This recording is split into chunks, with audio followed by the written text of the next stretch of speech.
हर साल न जाने कितने लोग हत्या का शिकार होते हैं। नफरत, जलन, गुस्सा, ये वो जहरीले जज्बात हैं जो इंसान को भ्रमित करते हैं ये सोचने में कि सामने वाले की हत्या किए बिना उसे कभी खुशी नहीं मिल सकती। लेकिन क्या कभी ऐसा हो सकता है?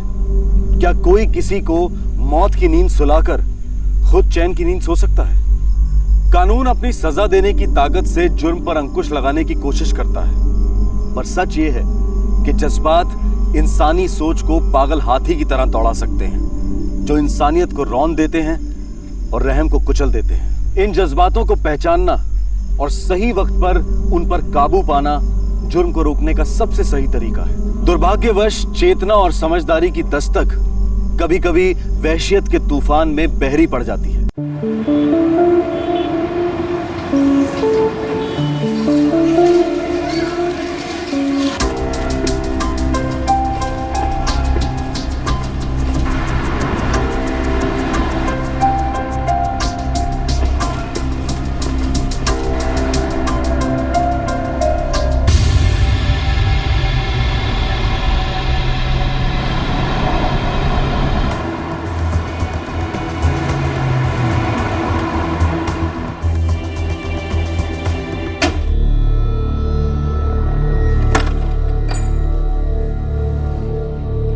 अरे सुरेश, तू आ गया इतनी जल्दी? हाँ, वो डिलीवरी खत्म हो गई बापू, तो खाली बैठा क्या करता, सो घर चला आया। आप कब आए? अभी अभी, बस हाथ मुंह धोया। आजा, तू भी आजा, रोटी गरम है। हाँ।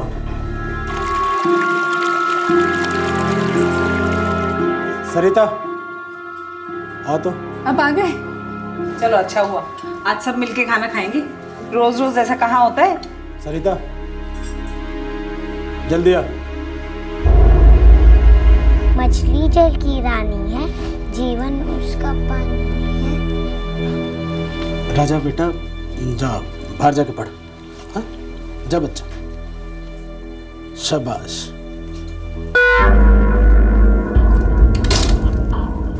क्या हुआ जी? अभी मैंने वो राजू को बाहर देखा है। हाँ, वो घर आया था। रोज आता है। दिल्ली आए हैं ना किसी काम से? बड़ा लंबा चौड़ा काम चल रहा है। पिछले 6 महीने से दिल्ली में पड़ा है। ऐसा क्या काम चल रहा है जो उसे तेरे पास खींच लाता है हर रोज? सुनिए जी, मेरठ में राजू मेरा पड़ोसी है और हम दोनों बचपन के दोस्त हैं, इससे ज्यादा कुछ नहीं। शक का कोई इलाज नहीं होता। लेकिन यार आने का होता है जो राजू को तेरे पास खींच लाता है। छी, ये क्या बात कर रहे हो? मैं बाहर, बाबूजी बाहर, बच्ची स्कूल में, और अम्मा चादर तान के सो जाती है, और तू उस राजू के साथ। जुबान को लगाम दो।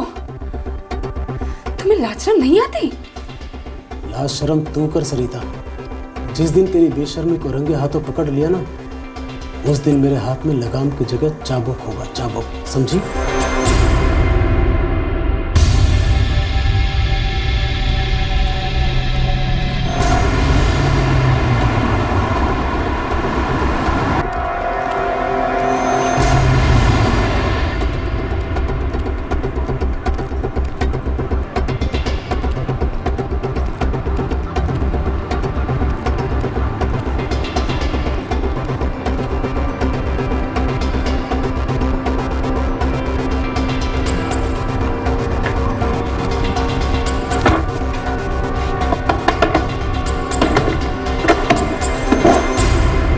अरे सुरेश बेटा, आज फिर काम जल्दी खत्म हो गया क्या?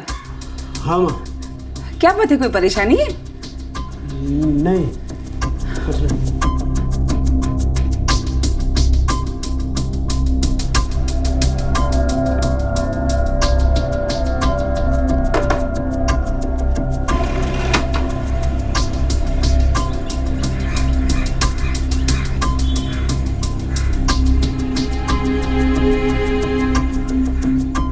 दिल्ली से लगा हुआ हरियाणा का फरीदाबाद शहर। इस शहर के एक ट्रांसपोर्ट ड्राइवर को शक हो गया था कि उसकी पत्नी का अफेयर चल रहा है, और दिन ब दिन इस शक का नासूर बढ़ता जा रहा था। हालात और गलतफहमी का माहौल बन गया था, और सुरेश को यकीन हो गया था कि हर दोपहर को उसकी पत्नी सरिता से मिलने उसका प्रेमी राजू आता है, जो मेरठ में उसका पड़ोसी हुआ करता था।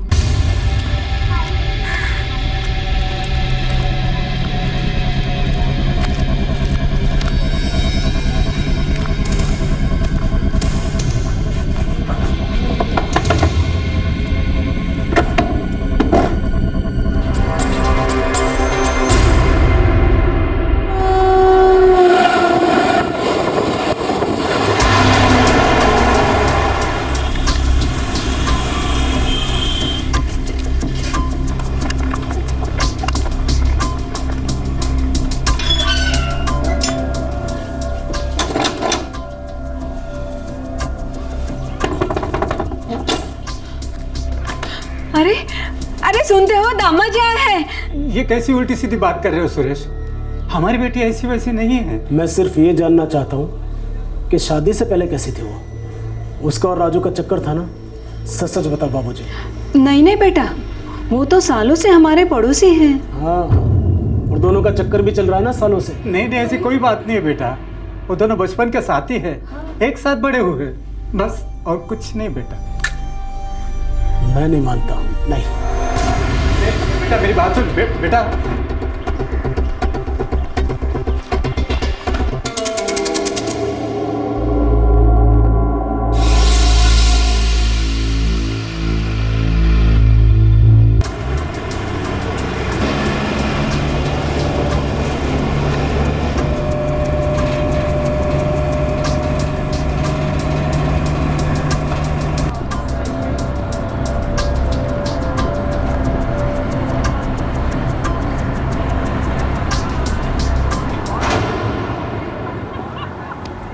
यार तेरा वहम भी तो हो सकता है, ऐसे ही जान पहचान होगी। नहीं विकास, वो पिछले 6 महीने से दिल्ली में है। मेरी पीठ पीछे रोज मिलते हैं दोनों, वो भी हमारे ही घर में। तुझे कैसे पता ये सब? यार मैं पिछले 3 दिन लगातार घर जल्दी लौटा, देखता हूँ कि साला मेरे घर से बाहर निकल रहा है। पूछा तो बोलती है कि हाँ आया था मिलने, और फिर कहती है कि पिछले 6 महीने से आ रहा है। ऐसी नहीं होती बचपन की दोस्ती। तो धर ले साले को, सामने से पूछ ले। पूछ ले, अरे उसने भी वही कहना है, दोस्ती है और क्या। भाई ऐसे टेंशन में जी नहीं पाएगा तू, शक तुझे जला के राख कर देगा।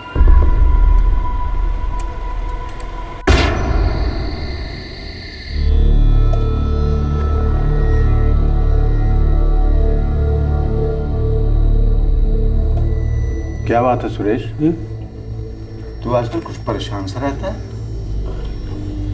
नहीं मैं ठीक हूँ बाबूजी। पापा मम्मी से गुस्सा है। क्या बात है बहू? झगड़ा हुआ है तुम दोनों में?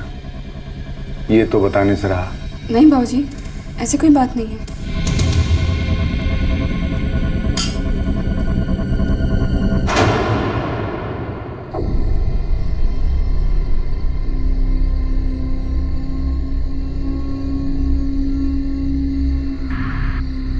देख, दिल में रखने से बात बढ़ती है, जब बढ़ती है तो और बिगड़ जाती है। चल अब बता दे। अरे दोस्त समझ के बता दे भाई। ये तो बड़ी गलत बात है। वही तो, जब भी पूछता हूँ टाल देती है, कहती है बचपन के दोस्त हैं। 6 महीने से आ रहा है? दोपहर को भी, जब घर पे कोई नहीं होता? जी बाबूजी। बस आज के बाद उसका नाम भी इस घर में नहीं लिया जाएगा। अब इसके आगे ना कोई बातचीत ना बहस। बाबूजी मेरी इज्जत पे उंगली उठ रही है, मैं तो बहस करूंगी। दाग तो तूने अपनी इज्जत पे खुद लगाया है, हर दोपहर ताजा दाग। अरे बकवास बंद करो जी। अगर मेरा कोई गलत इरादा होता तो मैं राजू से यहाँ घर पे क्यों मिलती, बाहर नहीं मिल लेती। शुरुआत तो वहीं से की होगी, लेकिन वहाँ जानवरों की तरह सब कुछ नहीं किया जा सकता ना, जो घर की 4 दीवारी में होता है। बस मुझे और कुछ नहीं सुनना। और मुझे भी नहीं सुनना। जितना सुना ना वो काफी है। अरे बेटी समझा था इसे, और इसने इतना बड़ा धोखा किया हमारे साथ। आप भी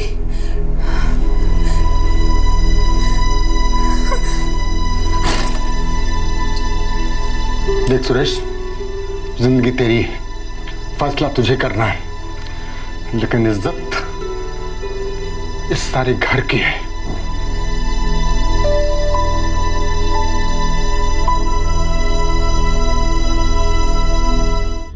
सुरेश के दिमाग में यह बात गोंद की तरह चिपक गई थी कि उसकी पत्नी सरिता उसके साथ बेवफाई कर रही है, और सरिता बार बार यही कह रही थी कि राजू सिर्फ उसका अच्छा दोस्त है और कुछ नहीं। सुरेश का मेल ईगो डगमगा गया था, लेकिन उसने कभी भी राजू के साथ आमने सामने बैठकर बात करने के बारे में नहीं सोचा। और फिर कुछ दिनों बाद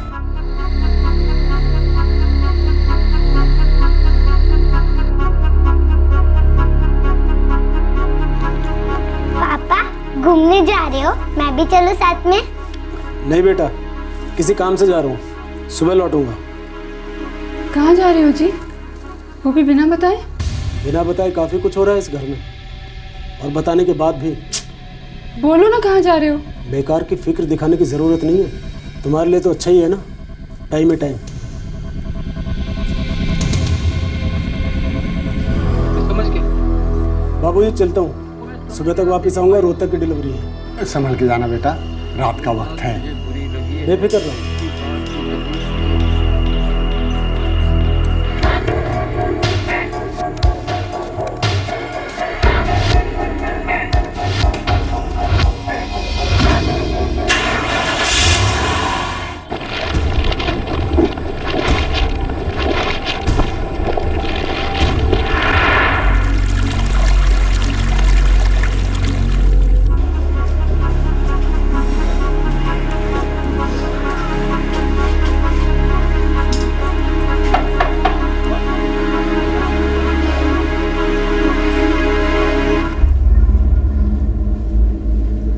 बाबूजी, मेरा जी बड़ा घबरा रहा है। क्यों? इन्होंने कहा था सुबह तक आ जाएंगे। और तेरा जी घबरा रहा है? जब गुलछर्रे उड़ा रही थी तब नहीं घबराया तेरा जी? बाबूजी, आप सबकी सोच कितनी गिरती जा रही है। और तू ही तो है एक सती सावित्री। इस वक्त मुझे सिर्फ इनकी फिक्र है। इनका मोबाइल भी ऑफ आ रहा है, इनकी कोई खबर नहीं।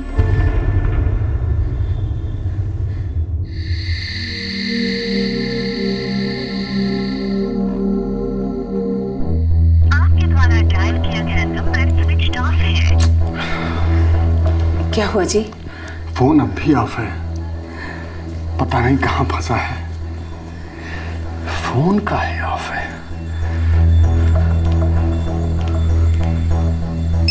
एक मिनट।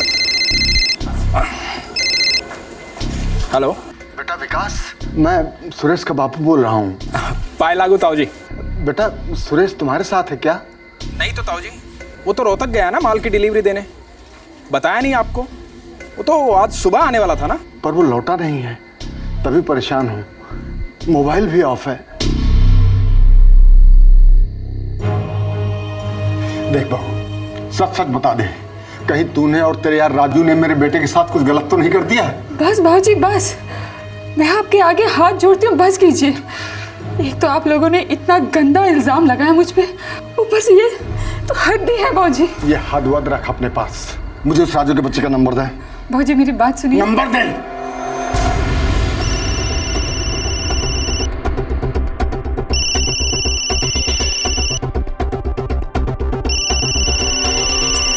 फोन उठाओ।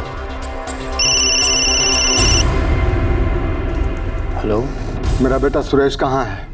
माफ कीजिए, आप कौन बोल रहे हैं? मैं सुरेश का बापू बोल रहा हूँ। सरिता का ससुर, क्या किया है तुमने मेरे बेटे के साथ? जल्दी बता, नहीं तो मैं पुलिस में जा रहा हूँ। देखिए ताऊ, मैं खुद पुलिस थाने में बैठा हूँ। मेरी बहन मंजू गायब हुई है। मैं वैसे ही बहुत परेशान हूँ और ऊपर से आप ये सब क्या बोल रहे हैं, मेरी कुछ समझ में नहीं आ रहा। मेरी बात सुन ले कमीने, अगर मेरे बेटे को खरोंच भी आई ना तो तेरी खैर नहीं, समझ लियो। आप बहुत गलत बात कर रहे हैं। आपके लड़के से मेरा कोई लेना देना नहीं है, समझे? दोबारा मत फोन कीजिए, मैं फोन रख रहा हूँ। कौन था? हाँ, कोई नहीं सर, कोई सरफिरा था। आप अपनी बहन के बारे में बता रहे थे, मंजू, जो आज सुबह से घर से गायब है। हाँ जी सर, मेरी मम्मी घर पर अकेली थी और मंजू मार्केट गई थी। माँ, बाजार जा रही हूँ, आधे घंटे में आ जाऊंगी। अच्छा जल्दी लौट आना। मार्केट से लौटी नहीं अभी तक मेरी बहन। हम लगातार मोबाइल ट्राई कर रहे हैं, घंटी जा रही है पर कोई उठा नहीं रहा। देखिए, अगर रिंग जा रहा है तो इसका मतलब सेल ऑन है, और सेल ऑन है तो लोकेशन पता करना कोई मुश्किल बात नहीं है, बस थोड़ा वक्त लगेगा। तो पहले आप ये बताइए कि आपकी बहन अपनी मर्जी से गायब हुई है? मतलब क्या वो किसी के साथ भागी है? देखिए इंस्पेक्टर साहब, अगर प्रेम का चक्कर होता तो हमें जरूर बता देती। हम लोग उसके लिए लड़का ढूंढ रहे हैं कुछ महीनों से, पर उसने कभी मना तो नहीं किया। पर हाँ भी तो नहीं बोला ना सर जी। हो सकता है डर के मारे कहीं छुप के बैठी हो और जोश में आके कहीं कोई कदम ना उठा ले।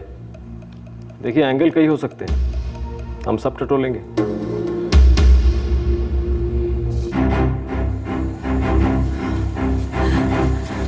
आप कहाँ जा रहे हैं? पुलिस थाने। और कहाँ? पुलिस थाने? लेकिन मम्मी, पापा को कुछ हो गया है? नहीं पता, मुझे सच में कुछ नहीं पता।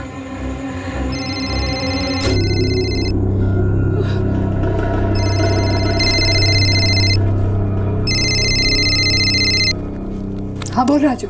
हाँ सरिता, बात क्या है?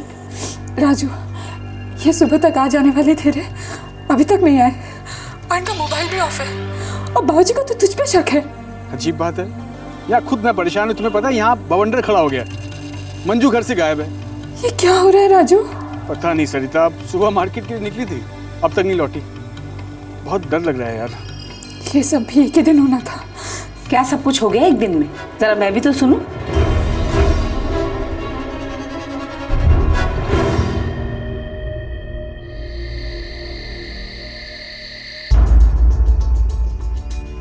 देखिए, वैसे मैं इतनी फिक्र कभी नहीं करता। मेरा बेटा बरसों से गाड़ी चला रहा है, देर सवेर तो होती रहती है। तो फिर? वो पिछले कुछ दिनों से बहुत ज़्यादा परेशान था साहब, इसीलिए मेरा जी बहुत घबरा रहा है। किस बात को लेकर परेशान था आपका बेटा? मेरी बहू अपने मायके के पुराने आशिक के साथ चक्कर चला बैठी है साहब। इस बात को लेकर मेरा बेटा बहुत ज़्यादा हिल गया था। उसने बहू से बात की, उसके मायके गया, उसके माँ बाप से बात की और अब गायब हो गया है साहब। फ़ोन भी बंद है। मेरे तो मतलब सांसें नहीं चल पा रही हैं साहब। कुछ कीजिए, उसे ढूंढिए साहब। देखिए, आप तो अलग अलग चीज़ों को एक साथ मिलाकर देख रहे हैं। ऐसा कुछ नहीं हुआ होगा। हो सकता है आपके बेटे की गाड़ी कहीं ख़राब हो गई या उसे कुछ काम हो गया हो। अच्छा, आप एक काम करिए, सुबह तक इंतज़ार करिए। अगर वो नहीं आता तो हम ज़रूर कुछ करेंगे। अभी आप निश्चिंत होकर घर जाइए।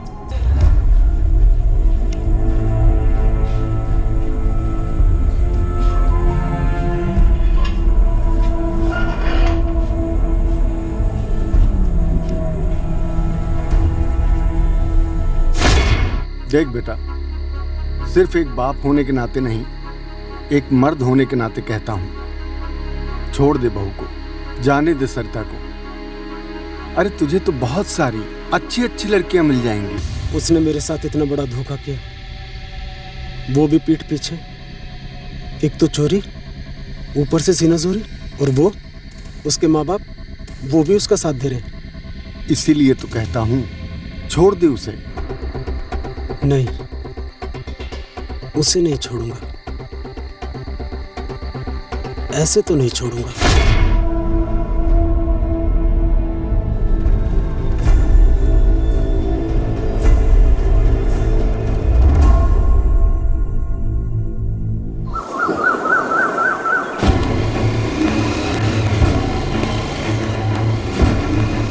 अरे भाई सुनो, ये 16/143 कहाँ पड़ेगा? आगे गली से चौथा मकान।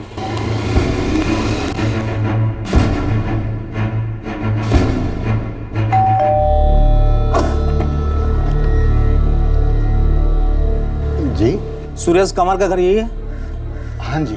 हम थाना पलवल से आए हैं। बात क्या है? आप उनके पिता हैं? जी। आपको चलना होगा हमारे साथ।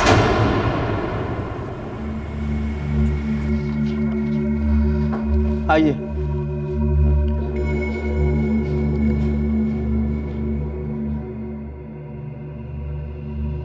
कल शाम को पलवल में तालाब के किनारे से लाश मिली। देखिए, लाश की हालत बिल्कुल से खराब हो चुकी है, गल चुकी है।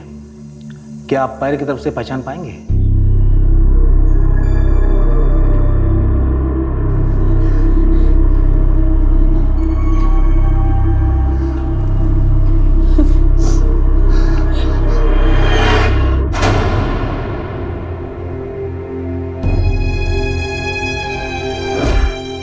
चलता हूँ बाबूजी।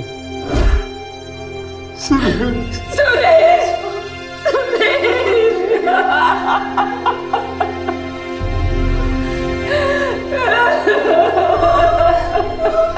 के पास से कुछ चीजें मिली हैं जिसके जरिए हमें आपके घर का पता चला।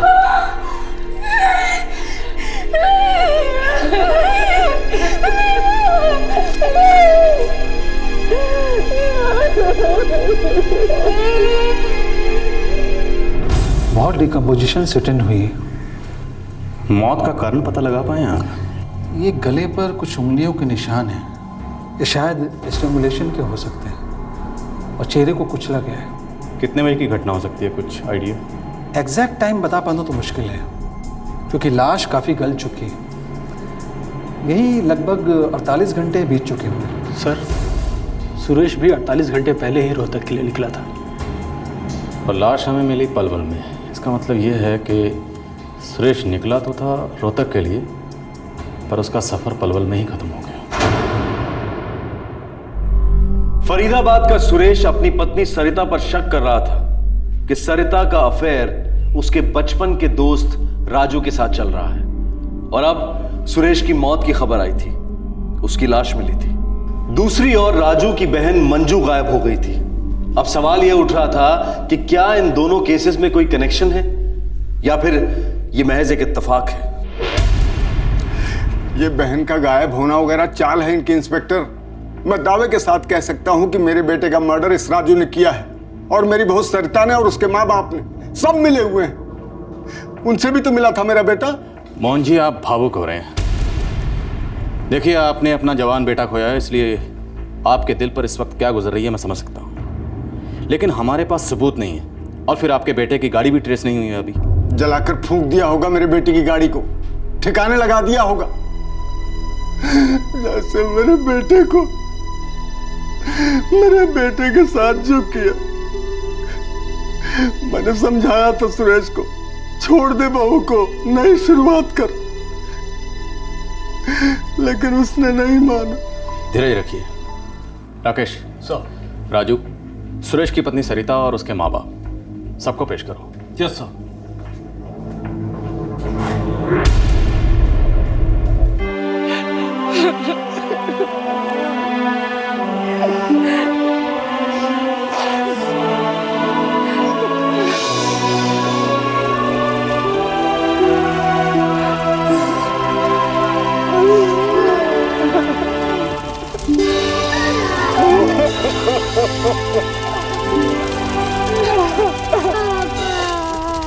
ओम दो शांति अंतरिक्ष शांति आपा शांति रोखदया शांति वनस्पतया शांति विश्वे देवा।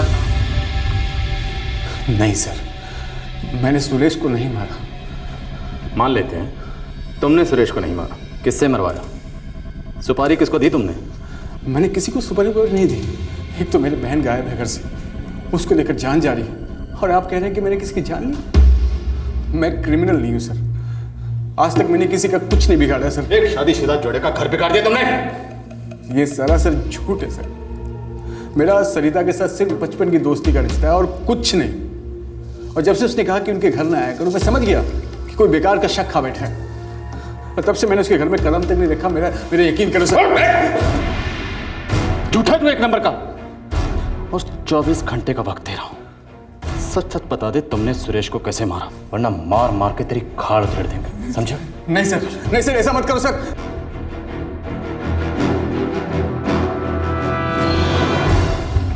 सर, मेरठ पुलिस ने राजू की बहन मंजू का सेल फोन लोकेशन ट्रेस कर लिया सर। लोकेशन है बदरपुर। सेल फोन ऑन है?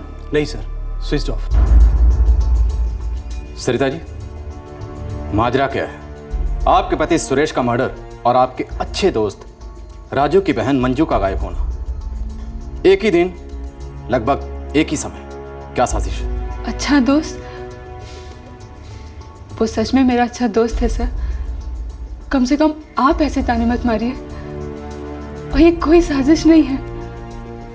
आप मुझसे ये सवाल बार बार क्यों पूछ रहे हैं? क्योंकि शक की सारी सुइयां सिर्फ एक तरफ इशारा करती हैं, आपकी तरफ। इसलिए मैं अपना सवाल एक बार फिर से दोहराता हूँ, गौर से सुनिएगा। आपने और आपके अच्छे दोस्त राजू ने मिलकर आपके पति सुरेश की हत्या कैसे करवाई? मुझे अपने पति की हत्या के बारे में कुछ नहीं मालूम। तो किसे मालूम है? आपके माँ बाप को? और कितने लोग शामिल हैं षड्यंत्र में? मुझे नहीं पता, मुझे नहीं पता, मुझे नहीं पता, मुझे नहीं पता, मुझे। लेके जा। जब तक सच ना बोले पूछते रहना। लेके जाओ। सरिता के माँ बाप को पेश करो। Yes sir. एक बात पहले ही बता देता हूं, जो भी बोलिएगा सच बोलिएगा। मैं सच कहता हूँ इंस्पेक्टर साहब, मेरी बेटी एक शरीफ औरत है। ये अफेयर, ये हत्या, ऐसी घिनौनी हरकत वो कभी नहीं कर सकती। तो कौन कर सकता है? आपकी बेटी का दोस्त राजू? ये सारी योजना उसने बनाई थी?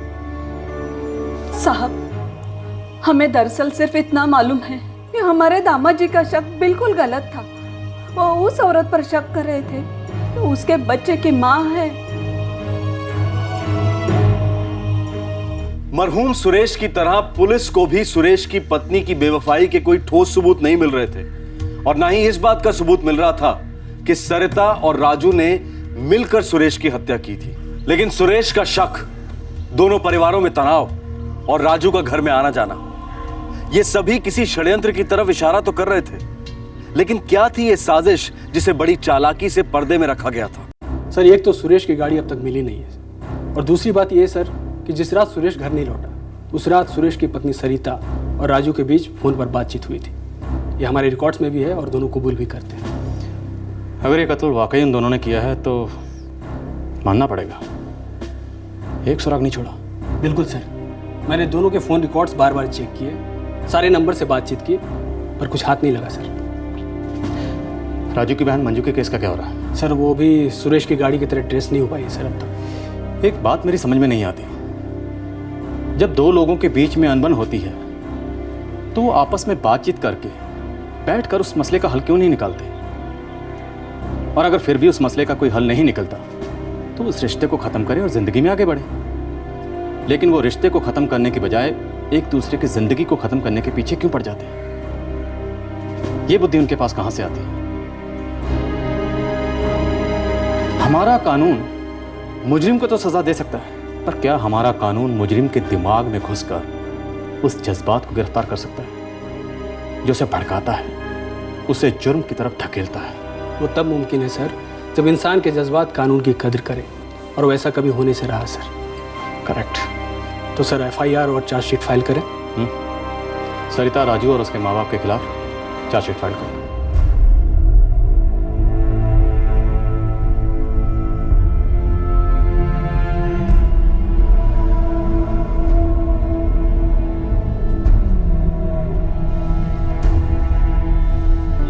राजू, सरिता और उसके माता पिता को सुरेश मर्डर केस में मुख्य आरोपी करार दिया गया। उन्हें अदालत में पेश किया गया, जिसके बाद उन्हें जुडिशियल कस्टडी में भेज दिया गया। एक छोटी बच्ची की मां होने के नाते सरिता को बेल मिल गई। सरिता की मां की बिगड़ती तबीयत को देखते हुए उन्हें भी बेल दे दी गई। सरिता अपनी बच्ची के साथ मेरठ में अपने मायके शिफ्ट हो गई थी। अपने ससुराल में रहना उसके लिए नामुमकिन सा होता जा रहा था, जहां हर पल उसे सुरेश का हत्यारा समझा जा रहा था।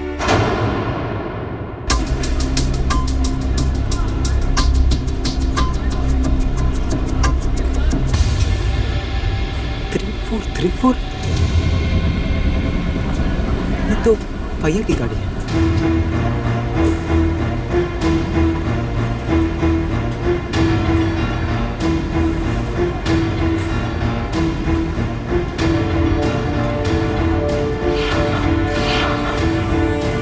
भैया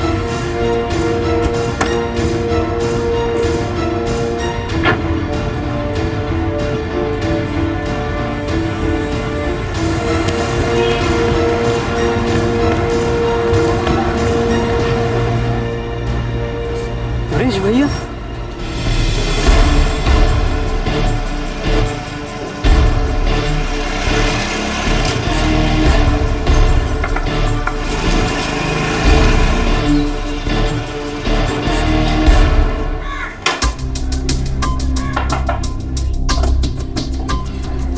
सुनील। ताऊ जी मैंने सुरेश भैया को देखा है। क्या बावला हो गया है तू? हमारा सुरेश मर चुका है। नहीं ताऊ जी, मैंने सुरेश भैया को ही देखा है।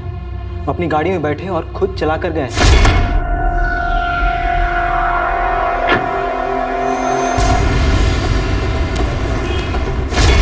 देख सुनील, सुरेश के जाने के बाद मेरी तबीयत तो ऐसे भी ठीक नहीं रहती है, कभी भी बुलावा आ सकता है। इस तरह के फालतू मजाक ना किया कर मेरे साथ, समझा? देखिए, आपकी तबीयत फिर से बिगड़ रही है, मैं आपके लिए पानी लेके आती हूँ। ताऊ जी, मैं मजाक वजाक नहीं कर रहा हूँ, मैंने अपनी आंखों से देखा है। वही कद, वही शक्ल, सब कुछ एक जैसा। और वो गाड़ी ताऊ जी, वो गाड़ी जो इतने दिनों से मिल ही नहीं रही थी, उसे भी वहाँ पर देखा है। तेरी आंखों का धोखा है बस। ये लीजिए। देख सुनील बेटा, सुरेश की मौत के सदमे से अभी तक हम बाहर नहीं आए हैं। हमने उसकी लाश देखी है, उसका अंतिम संस्कार किया है, और तू ऐसी बातें कर रहा है। ये मजाक हमसे बर्दाश्त नहीं होगा।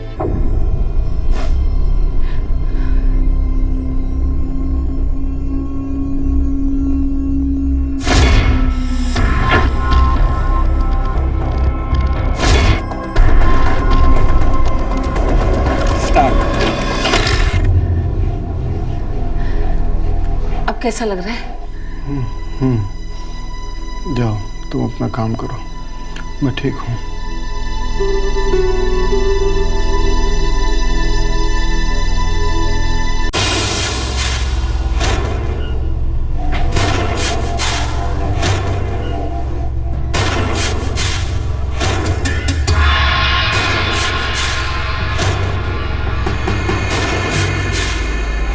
हेलो हेलो, ये क्या कर रहा है तू? क्या हुआ? क्या हुआ? तेरे चचेरे भाई सुनील ने तुझे देख लिया। ये आप क्या कह रहे हैं बापू? मैंने जैसे तैसे उसे पटा लिया, बोला किसी और को देखा होगा। तो वो मान गया? माने या ना माने, पर तू इतना समझ ले, अगर दोबारा ऐसा हुआ तो तेरी खटिया खड़ी होने वाली है।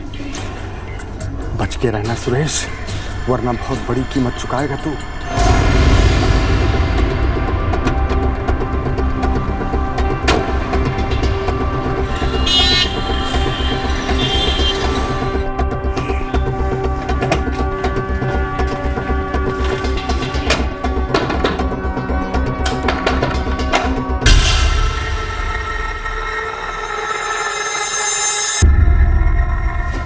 क्या बात हुई? अभी 2 महीने पहले ही तो इस घर में आए। जब मैं कहता हूँ हमें ये घर छोड़ना है तो मतलब छोड़ना है, समझी? सुरेश, मुझे कुछ समझ नहीं आ रहा है। तुमने मुझसे कहा था अपनी पत्नी को तलाक देके तुम मुझसे शादी करोगे। तुम्हारे लिए मैं अपने घर से भी भाग गई, और अब शादी का तो कोई नाम नहीं, बस एक घर से दूसरा घर बदल रहे हैं। मंजू, जब जिंदगियां बदलती हैं, पहचान बदलती है, तो घर क्यों नहीं? मैं मानता हूँ तुम्हें मेरी वजह से तकलीफ हो रही है, लेकिन सरिता से पीछा छुड़ाना मेरे लिए इतना आसान नहीं है। यकीन रखो, सब ठीक होगा, और बहुत जल्द होगा। भरोसा करती हो ना मुझ पर?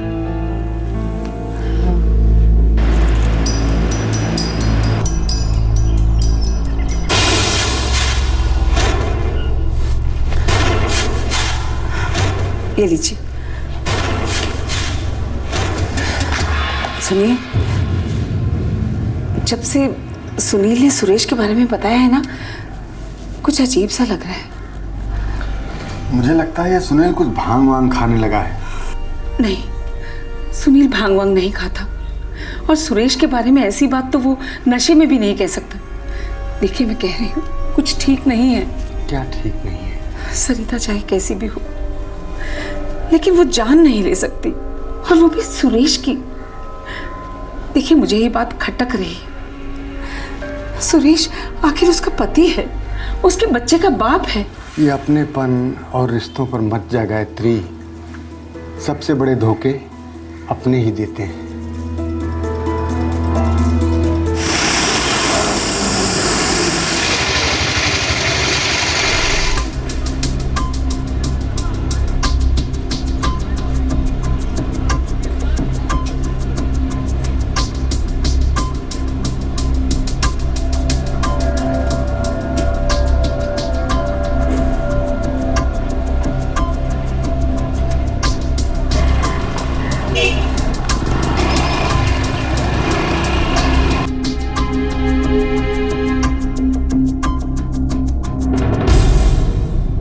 ऐसा कैसे हो सकता है? हुआ है सर, लेकिन मेरे ताऊ सदमे में हैं, यकीन ही नहीं कर रहे हैं। तुम भी सदमे में हो?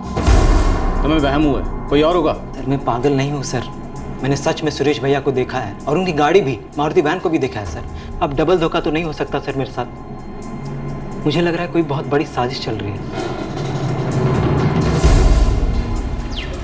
सर गाड़ी यहाँ पे थी और मैं वहाँ पे था सर। मैं पक्का करने के लिए वो भैया हैं कि नहीं यहाँ तक पहुँचा, तब तक गाड़ी भैया स्टार्ट करके यहाँ से निकल चुके थे। मैं वहाँ तक उनका पीछा किया, यहाँ तक पीछा किया, तब तक गाड़ी बहुत दूर निकल चुकी थी सर। सुनील, अगर तुमने वाकई सुरेश को देखा है तो ये केस दोबारा खुलेगा। खुलना तो चाहिए सर, कोई ना कोई तो खेल खेल रहा है, या तो सुरेश भैया या सरिता भाभी या तो राजू। इस तरह की साजिश के लिए कोई तगड़ा कारण होना चाहिए। सबसे पहले मुझे उस कारण का पता लगाना होगा।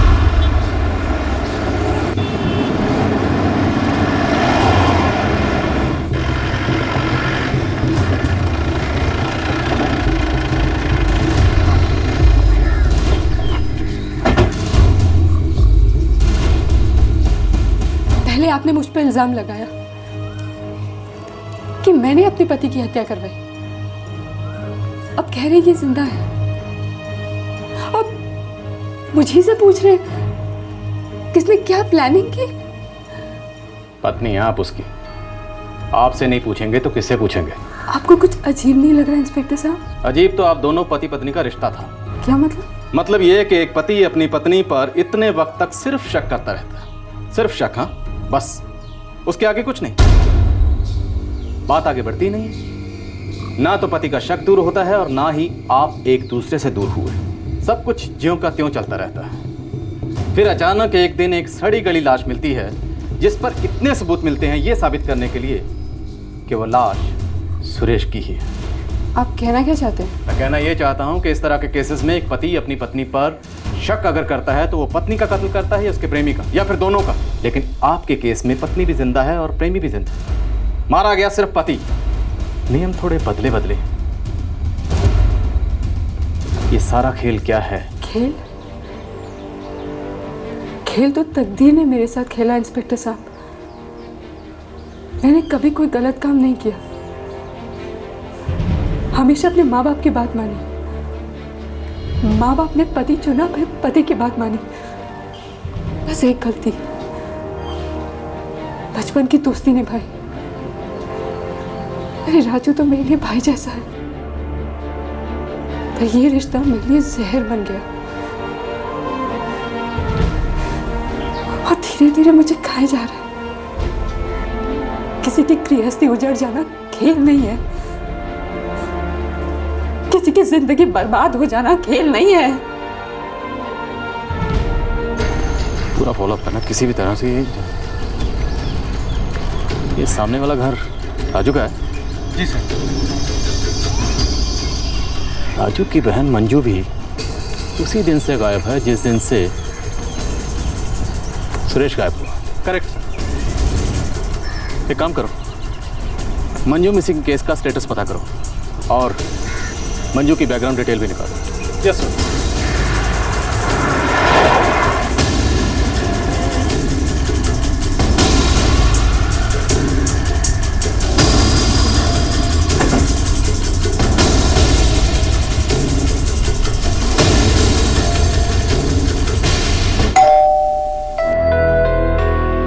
नहीं साहब, मुझे यकीन नहीं होता। मैंने अपने हाथों से आग दी है उसे। मैं अपना खून पहचानता हूं। सुनील जरूर किसी गलतफहमी का शिकार है। सुनील ने खुद पुलिस स्टेशन आकर हमें यह खबर दी है। अपना काम धाम छोड़कर वो इस सबके पीछे क्यों पड़ेगा? वो झूठ क्यों बोलेगा? देखिए इंस्पेक्टर साहब, हमारी शक्लों पे मत जाइए। मैं और सुरेश की अम्मा मर चुके हैं। सुरेश जिंदा होता तो हम भी जिंदा होते। सुरेश अगर जिंदा है तो वो कौन था जो मर गया या मारा गया?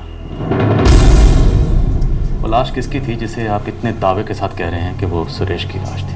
कहीं आप हम पर तो कोई शक? जी, आप पर शक कर रहा हूँ मोहन जी। आपकी पत्नी पर, आपकी बहू सरिता पर, उसके माँ बाप पर, राजू पर, मंजू पर, उनके माँ बाप पर, सब पर बाकायदा शक है। और ये तब तक बरकरार रहेगा जब तक सच्चाई का पता नहीं चल जाता। और सबसे ज़्यादा शक हमें आपके बेटे पर है। कौन सी कंपनी के साथ कॉन्ट्रैक्ट था उसका? एड्रेस बताइए।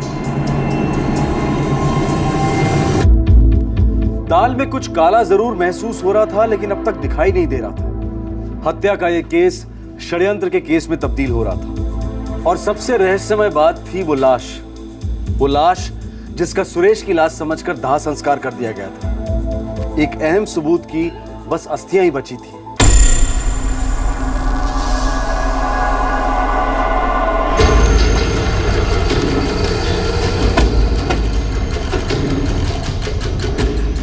सर, सुरेश का हमारे साथ कॉन्ट्रैक्ट था।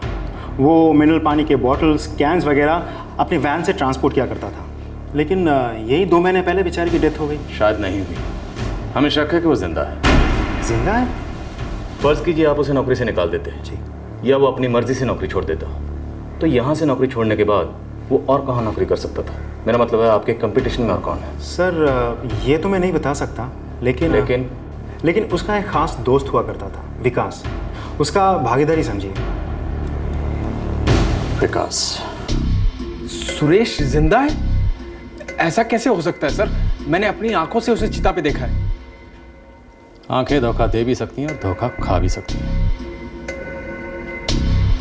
देखो, अगर सुरेश वाकई जिंदा है और कहीं छुपा बैठा है और तुम उसके बारे में जानते हो तो मुझे बता दो, वरना मुझसे डरो, क्योंकि अगर मुझसे नहीं डरोगे तो मरोगे। तुम्हारी लाश कहाँ जाएगी किसी को पता भी नहीं चलेगा। सर, राजू की बहन मंजू भी अब तक ट्रेस नहीं हो पाई है। उसका फ़ोन लगातार स्विच ऑफ आ रहा है। फ़ोन का लास्ट लोकेशन वही है सर, बदरपुर। सुनील ने सुरेश को जिस कॉम्प्लेक्स में देखा था वो भी वहीं है, बदरपुर में, राइट? Yes sir. सुरेश और राजू की बहन मंजू दोनों एक ही दिन गायब होते हैं और अब दोनों की लोकेशन भी सेम है, बदरपुर। सर, हो सकता है सुरेश उस बदरपुर के कॉम्प्लेक्स में किसी काम से गया हो। अब इस केस की चाबी भी हमें वहीं मिलेगी, बदरपुर में। सरिता, क्या कहूँ, किसने सोचा था हमारी बचपन की दोस्ती ये दिन दिखाएगी। मुझे माफ़ कर दे। इसमें तेरी क्या गलती है राजू? मैं दिन रात भगवान से प्रार्थना करूंगा कि पकड़वा दे, सुरेश को पकड़वा दे। जिसने हम सबकी जिंदगी खराब की है उसे उसकी सजा मिलनी चाहिए। नहीं रोती बेटा, नहीं रोती। मैं समझता हूँ तुम पे और रोशनी पे क्या बीत रही है, लेकिन एक बात ये भी समझ लेना बेटा, ऐसा आदमी जिंदगी में कभी अच्छा बाप नहीं बन सकता, अच्छा पति नहीं बन सकता।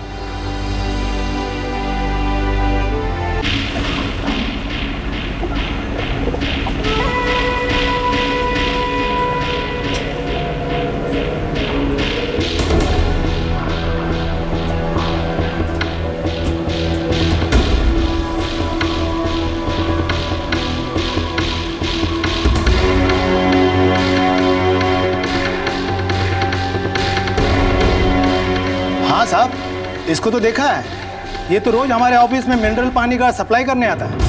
कहाँ से आता है? ये कोई अनिकेत सप्लायर कंपनी है साहब। हमारे ऑफिस का सारा पानी वहीं से डिलीवरी होता है। इस कंपनी का ऑफिस कहाँ है? ये तो साहब हमको नहीं मालूम, लेकिन साहब आपको अकाउंट ऑफिस में उसका एड्रेस मिल जाएगा, वहाँ जरूर उनके पास एड्रेस होगा।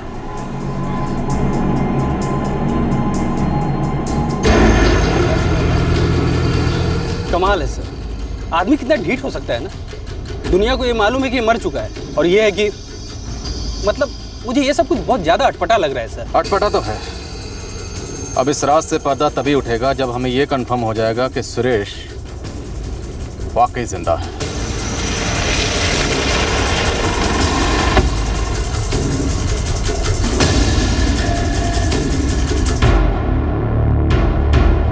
ये तो सुरेश है। क्या करता है ये सुरेश? सर, हमारे यहाँ माल की डिलीवरी करता है, मिनरल वाटर वगैरह। हमारे पास कॉन्ट्रैक्ट पे है सर। आपके यहाँ कब से काम कर रहा है? लगभग 1 महीने से। इससे पहले कहाँ काम करता था, कुछ बताया इसने? बोला पहले भी यही काम करता था, मिनरल वाटर की फैक्ट्री में सर। सुनील उस दिन ना तो नशे में था ना उसे कोई वहम हुआ था। उसने जिस शख्स को देखा था वो सुरेश ही था। मैनेजर साहब, हमें सुरेश की डिटेल्स चाहिए। ये रहा, ये राशन 16/143 प्रगति नगर, फरीदाबाद। ये उसके पिछले जन्म का एड्रेस है। फ़ोन नंबर चेक करो। फ़ोन नंबर भी सर पिछले जन्म का है। उसके लास्ट के पास जो नंबर मिली थी वही है, स्विच ऑफ। मैनेजर साहब, ये उसका लेटेस्ट एड्रेस नहीं है, कोई और एड्रेस है आपके पास? जी नहीं सर, हमारे पास यही है जो उसने दिया है। जो फ़ोन नंबर आप बता रहे हो वो इस वक्त मौजूद नहीं है, तो आप उससे कांटेक्ट कैसे करते हैं? हमें उसे फ़ोन करने की कभी ज़रूरत ही नहीं पड़ती। टाइम टू टाइम आता था, परफेक्ट काम करता था और शिकायत का कभी मौका ही नहीं मिला। रोज़ कितने बजे आता है? सुबह 9:30 बजे रिपोर्टिंग होती है सर, लेकिन अभी वो 1 हफ्ता नहीं आएगा। क्यों? सर वो परसों आया था, बोला 1 हफ्ते की छुट्टी लेकर जा रहा हूँ, काम पर नहीं आऊँगा। सर परसों ही तो सुनील ने देखा था सुरेश को कॉम्प्लेक्स के बाहर।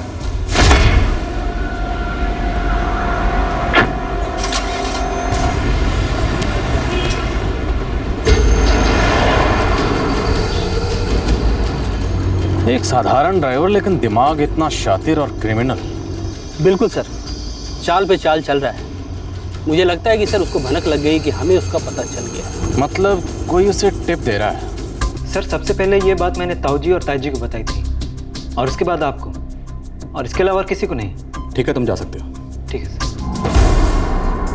हम सुरेश के पिता को इस बारे में अलर्ट नहीं करेंगे। उन्हें इस बारे में कुछ पता नहीं चलना चाहिए। हो सकता है वही सुरेश को टिप दे रहे हो। मैं उनका फ़ोन रिकॉर्ड्स मंगवाता हूँ सर। फौरन। सर सुनील के खबर देने के ठीक 15 मिनट बाद सुरेश के पिता ने इस नंबर पर बात की है सर। पता करो किसका नंबर है। Yes sir. The number you have dialed is currently switched off. अब तक तो सुरेश ने अपना नंबर बदल लिया होगा। सर मैं इस नंबर का लास्ट लोकेशन ट्रेस करता हूँ। तो ये लेटेस्ट नंबर है जहाँ सुरेश के पिता ने फ़ोन किया है। Yes sir. अगर वो सुरेश के टच में हैं, जो कि वे होंगे ही होंगे, तो सुरेश इन्हीं नंबरों में कहीं छिपा हुआ है। सर जो नंबर स्विच ऑफ आ रहा था उस नंबर का लोकेशन बदरपुर है। बदरपुर में कहाँ? टीकमपुरा चौक। इसके अलावा एक और बात सर, उस नंबरों के साथ एक और नंबर है जिसके साथ सुरेश के पिता की बार बार बात होती रही है, और वो नंबर विकास का है। इसका मतलब है इस खेल में विकास भी शामिल है। एक काम करो, सादे कपड़ों में एक हवलदार विकास के पीछे लगाओ। तब तक हम जरा टीकमपुरा की सैर करके आते हैं। सुरेश का पुनः जन्म स्थान है।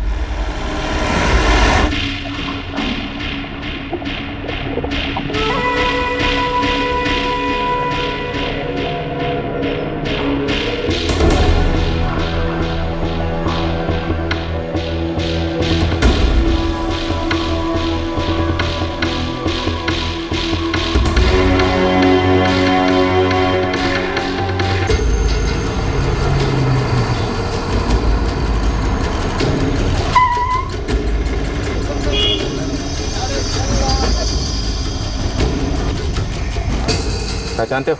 मुश्किल है सर, लेकिन एक बंदा है जो सही पहचानेगा। कौन? कादिर भाई। वो यहाँ मकान किराए पर देता है। इस बस्ती को समझ लो साहब, उसने अपने अंदर घोट रखा है। हर चीज़ के बारे में खबर रहती है उससे साहब। जनाब ये तस्वीर सुरेश कंवर की है। 3 दिन पहले तक इसी बस्ती की 13/25 नंबर की खोली में रहता था। मतलब इस बस्ती में हर आने जाने वाले पर नजर रहती है मेरी, लेकिन जो बस्ती छोड़कर चला गया तो समझो मेरी रडार से बाहर हो गया। पर इसके बारे में एक इत्तला मैं आपको दे सकता हूँ जी। इस सुरेश के साथ एक लेडीज भी थी। जी हाँ जनाब, यही मोहतरमा थी। बहुत बहुत शुक्रिया। खुदा हाफिज़। पता करो इस विकास की क्या मूवमेंट है। Yes sir.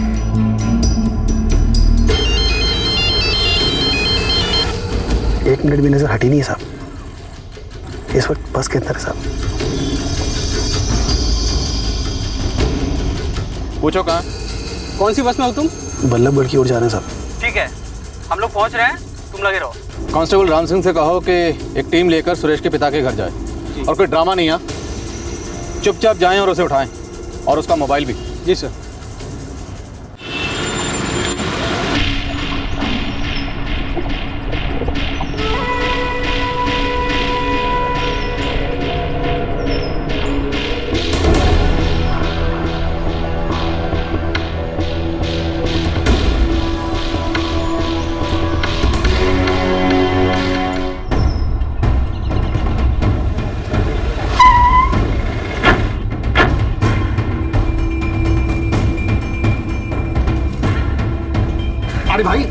अरे भाई कुछ तो बताओ। अरे ताऊ शांति रख, चल मोबाइल दे अपना, चल। क्या गलत कर रहे हैं आप लोग?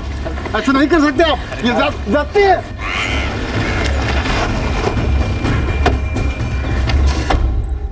खतरा है?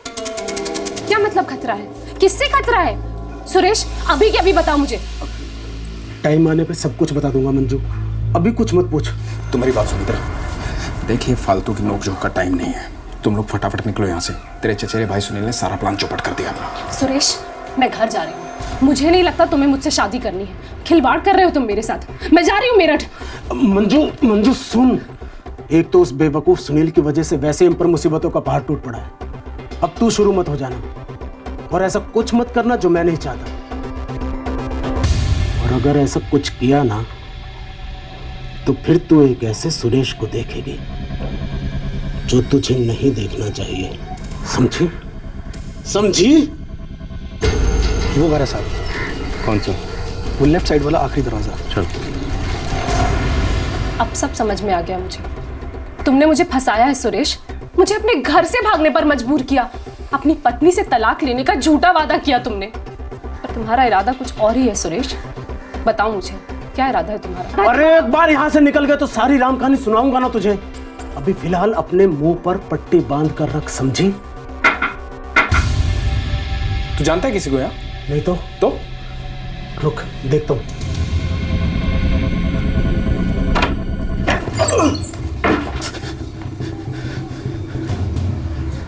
आखिरकार मुलाकात हो ही गई। चलते फिरते मुर्दे।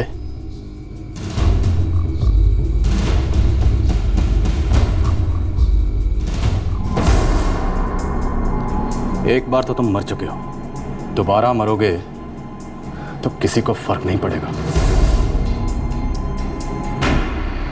देख बेटा, सिर्फ एक बाप होने के नाते नहीं, एक मर्द होने के नाते कहता हूं, छोड़ दे बहू को, जाने दे सरिता को। अरे तुझे तो बहुत सारी अच्छी अच्छी लड़कियां मिल जाएंगी।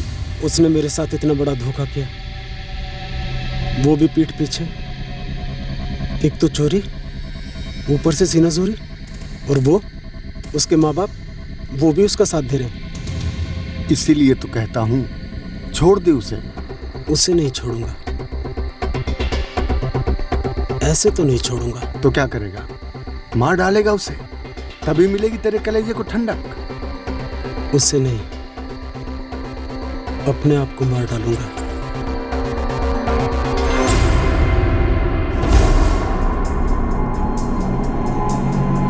तो सुरेश के बापू,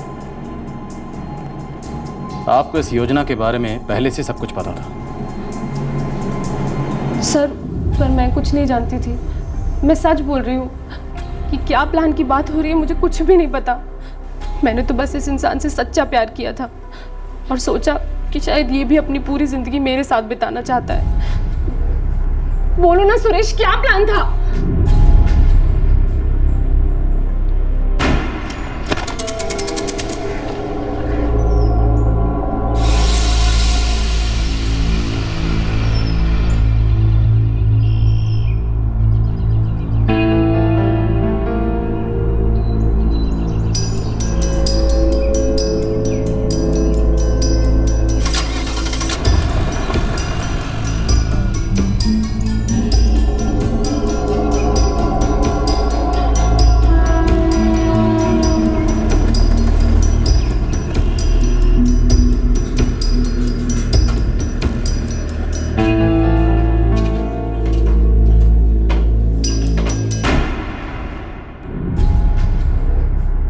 सर, मुझे पता था कि सुरेश हमारी पड़ोसी सरिता का पति है, पर मुझे ये बिल्कुल भी नहीं मालूम था कि इसे अपनी पत्नी पर शक है, कि उसका मेरे भाई राजू के साथ अफेयर है। सर, मुझे राजू से बदला लेना था, उसे दर्द देना था, इसलिए मैंने उसकी बहन से प्यार का नाटक किया और उसे अपने पूरे प्लान का हिस्सा बनाया। तुम अपनी पत्नी को दर्द देना चाहते थे क्योंकि तुम्हें लगता था कि उसका और राजू का अफेयर चल रहा है। वो मुझसे झूठ पर झूठ बोले जा रही थी, राजू के साथ गुलछर्रे उड़ा रही थी और कहती थी कि कुछ नहीं है। तुम राजू और सरिता को एक केस में फंसाना चाहते थे, इसलिए तुमने खुद अपनी ही मौत का नाटक रचा। अपनी पत्नी से इतनी नफरत, और वो बच्ची, उसने तुम्हारा क्या बिगाड़ा था? वो तो तुम्हारा अपना खून था, उसकी जिंदगी क्यों बर्बाद कर दी तुमने? सरिता के चक्कर ने मुझे कुचल दिया था सर, और मेरी जगह कोई भी होता तो यही करता। मैं चुप नहीं बैठना चाहता था। तो अलग हो जाते अपनी पत्नी से, खत्म कर देते इस शक और बहम के पागलपन को। ये घिनौनी हरकत करने की क्या जरूरत थी? अलग हो जाता तो मैं हार नहीं जाता सर, लेकिन हारना तो उसे चाहिए था, तड़पना तो उसे चाहिए था। वो उसने काला किया था, मैंने नहीं सर। देख बे, तू सरिता के घर जाके अपना मुंह खोला है और सरिता का और तेरा 36 का आंकड़ा चल रहा है, तो जाहिर सी बात है कि राजू को तो ये पता लग गया कि तुझे उन दोनों पे शक है। वो तो उसे सब कुछ बताती ही होगी। अगर अब सरिता को कुछ हुआ ना तो तू गया अंदर, पुलिस सीधा तुझे अंदर डाल देगी क्योंकि राजू सीधा तेरा नाम लेगा। मैं उसे छूंगा तक नहीं। हाँ, राजू को कुछ हुआ तो सरिता मुंह खोल देगी। मैं उस कुत्ते को भी नहीं मारूंगा। तो बचा कौन बे? सुरेश, जैसा तू सोच रहा है क्या वाकई में ऐसा होगा? बाबूजी, मैंने एक अरसे से इस बारे में सोच रखा है और विकास को काम पर भी लगा दिया है। वो लाश किसकी थी?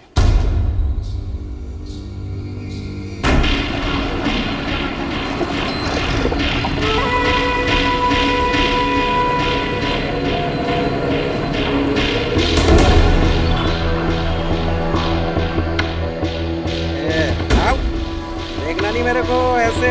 आओ।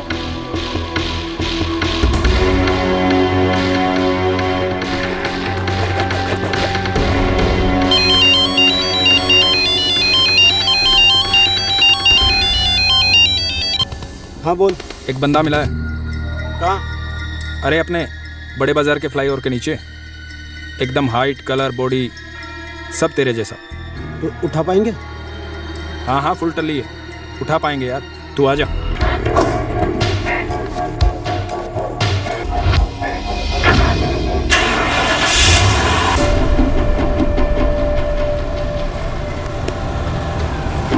चल चल चल, फ्लाईओवर के नीचे पड़ा हो। चल।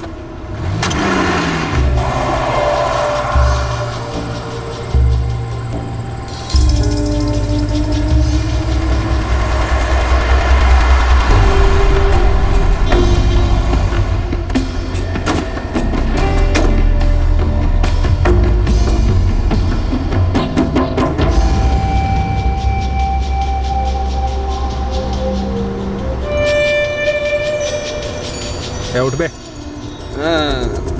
उठ। अबे यहाँ सोना मना है। अबे ये तेरे बाप की जगह, नाम लिखा है इसमें तेरा। अबे साले तेरी भलाई के लिए बोल रहे हैं, पीछे पुलिस वाले शराबियों को पकड़ रहे हैं। अबे वो तो हम भी देंगे सब कुछ, अच्छा अच्छा खाना पीना, दारू भी दारू। अरे अभी तो मेरी शादी भी नहीं हुई है भाई, मुझे काहे दामाद बना रहे हो भाई? हट जा। अबे इतने दिनों से यहाँ पड़ा हूँ, किसी कुत्ते ने भी आके नहीं पूछा, और तू मुझे काहे भाई? हम तेरे जैसे लोगों की मदद करते हैं, समाज सेवा। चल। ऐसा है क्या? चलो भाई, अपना क्या, कहीं भी चलो। हाँ। इधर चलो, उधर चलो। एक मिनट भाई, तुम कोई ऐसे वैसे लोग तो नहीं हो जो मुझसे कुछ उल्टा सीधा करवाना चाहते हो? ठीक है, जो करवाना है करवाओ, लेकिन उसके पैसे लूंगा और साथ में एक पवा दारू भी, बस। हाँ ठीक है, देंगे ना। चला जा। हाँ। आ बैठ। चल किधर? चल।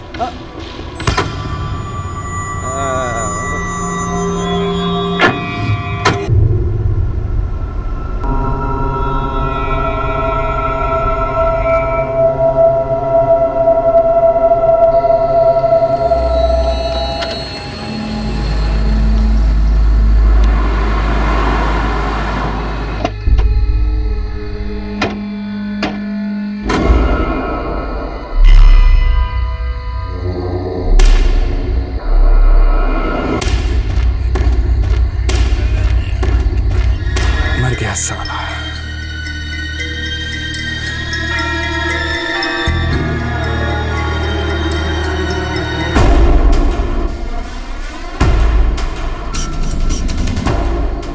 मैंने बापू से बोल दिया है कि माँ से चू तक न करें, बस लाश देख के पुलिस वालों से बोल दे कि सुरेश की। फिर साला किसी का बाप भी ये नहीं पता लगा पाएगा कि लाश किसकी है।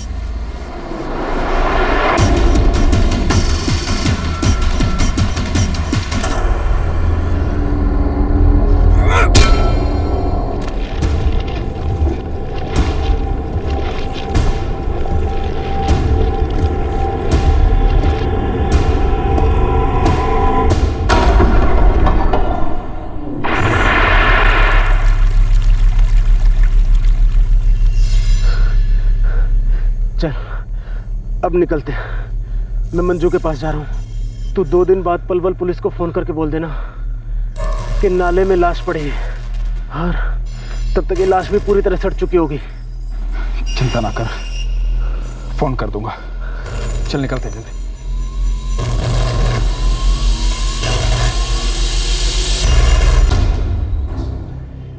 तुमने एक बेकसूर और अनजान आदमी की जान ले ली क्योंकि तुम्हें शक था कि तुम्हारी पत्नी का अफेयर इसके भाई राजू के साथ चल रहा है। तुमने एक आदमी की जान तो ली, लेकिन कितनी जिंदगियों को जीते जी मार डाला। कुछ एहसास है तुम्हें इस बात का? वैसे अगर हम तुम्हें अभी जिंदा दफना दें तो लकड़ी और घी का काफी खर्चा बच जाएगा, और तुम्हारी लाश पर कोई रोने वाला भी नहीं होगा, तुम्हारी अपनी बच्ची भी नहीं। लेके जाओ इन्हें, कोर्ट में पेश करेंगे। चलो।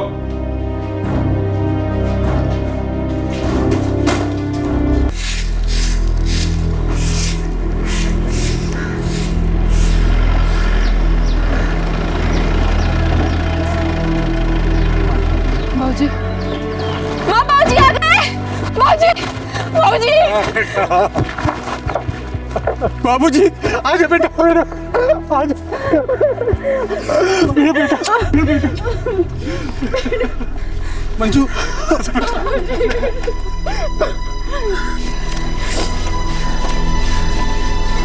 आप सब लोगों के साथ बहुत बुरा हुआ है, बहुत भुगतना पड़ा है आपको, और कुछ गलती हमसे भी हुई है, इसलिए माफ कीजिएगा। मम्मी पापा जिंदा है? हाँ बेटा। सरिता जी जी एक बात पूछ सकता हूँ? जी। जब आपको पता था कि आपके पति का शक बेबुनियाद है, आपने कुछ गलत नहीं किया, वो खामखा आप पर शक कर रहे थे, फिर भी आप उनके साथ रह रही थी। आप ऐसी कोई शादी बताइए जिसमें कोई अनबन ना हो। मुझे लगा था कुछ ही दिनों की बात है, इनका शक दूर हो जाएगा, अरे ये तो खुद ही मुझसे कितने दूर हो गए।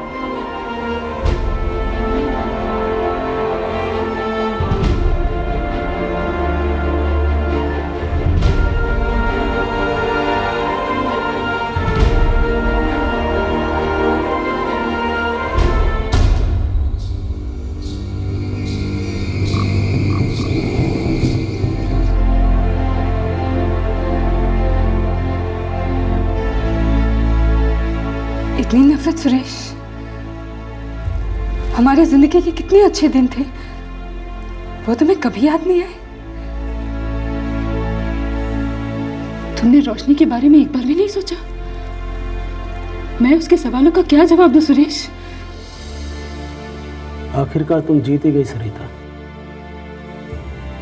अब तो डंके की चोट पर राजू के साथ मजे उड़ाओगे। अब तक तो चुपके से शादी भी कर ली होगी तुम दोनों ने। मेरी शादी हो चुकी है, और वो भी सिर्फ तुमसे। अग्नि के सामने साथ जीने मरने की कसमें खाई थी हमने। काश उस आग में मैं तुम्हारे इस वहम को भी जला के राख कर पाती।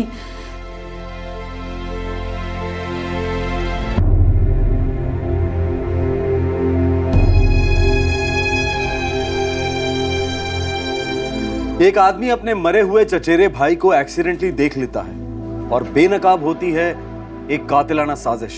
अगर तकदीर सुरेश को सुनील के सामने ना लाई होती तो शायद सुरेश की मास्टरमाइंड चाल कामयाब हो गई होती और कई बेगुनाह कैद में सड़ रहे होते, कुछ जेल में और कुछ यादों की कैद में। लेकिन इस केस में एक आदमी को अपनी जान गंवानी पड़ी। फ्लाईओवर के नीचे रहने वाला वो गरीब बेघर इंसान जिसका नाम तक किसी को नहीं पता था। सुरेश, उसके पिता और विकास, इन तीनों को उस आदमी की हत्या के जुर्म में अरेस्ट कर लिया गया है। भरोसा पति पत्नी को जोड़ने वाली एक गोंद है, एक मकान को घर बनाने वाला सीमेंट है, लेकिन मजबूत दीवारें भी सीलन का शिकार होती हैं।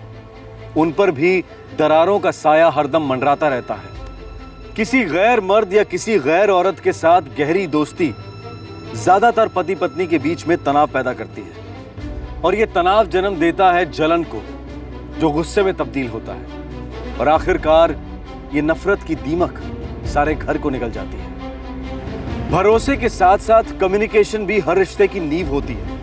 आपस में प्यार से बात करके, संयम और समझदारी से गलतफहमियां दूर की जा सकती हैं, दीवारों में पड़ी दरारें भरी जा सकती हैं। आपसे फिर मुलाकात होगी, तब तक अपना ख्याल रखें, सुरक्षित रहें। जय हिंद। इस तरह के और भी एपिसोड देखने के लिए हमारे चैनल को सब्सक्राइब करें और बेल आइकन दबाना ना भूलें।